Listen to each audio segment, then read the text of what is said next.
سلام، صباح الخير عليكم، مساء الخير عليكم. اليوم جيتكم بوصفه جديده بانكيك نروحوا نديروها مع بعض مباشره بلا ما نحكيو بزاف. عندنا بيضه نجيبوا لها 2 مغارف ونص سكر عادي، لافاني بودره ولا كيما راكم تشوفوا. حطيت كيس لافاني نحركوها مليح حتى يدخل هذاك السكر مليح مليح في البيضه. واش قلتي يا ايلين؟ صح. هي نحركوها مليح مليح حتى تدخل في البيضه. وشو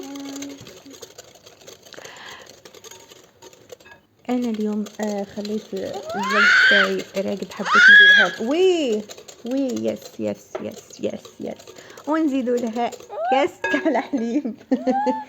بنتي ما خليتنيش نهدر. نزيدوا لها ماما ما نهدرش نزيدوا لها كاس تاع الحليب ونخلطوا مليح. ما نهدرش صافا. ونحطوا لها كاس فرينه، هي تدينا كاس ونص فرينه وكاس معمر مليح حليب. انا هنا كاس تاعي ما كانش معمر بصح من بعد زدت ضفت له مغرف. ايلين اوكي نحركو مليح ونزيدو نضيفو لها نص كاس فرينه. وي وي وي نص كاس فرينه وخميره، كيس كامل خميره. شوفوا انا هنا جاتني شويه عاقده، يعني قعدت نحرك مليح مليح باش نتاكد باش ما نروحش نزيد وترالي. لا هنا زدت لها مغرف حليب، مغرف جاني مغرف قد حليب طلقت روح. وهذه هي النتيجه اللي راني نحوس عليها باش نبدا نطيب. نروحوا نجيبوا مقله.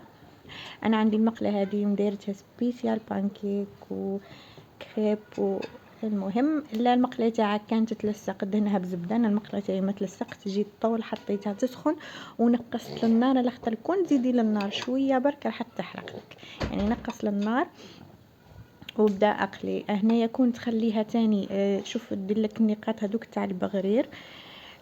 لو كان تخليها تطول دير لك النقاط كامل باش تجيك في اللون تاعها شابه. وهنا بعد ما خلصنا هذه النتيجه النهائيه تاع البانكيك.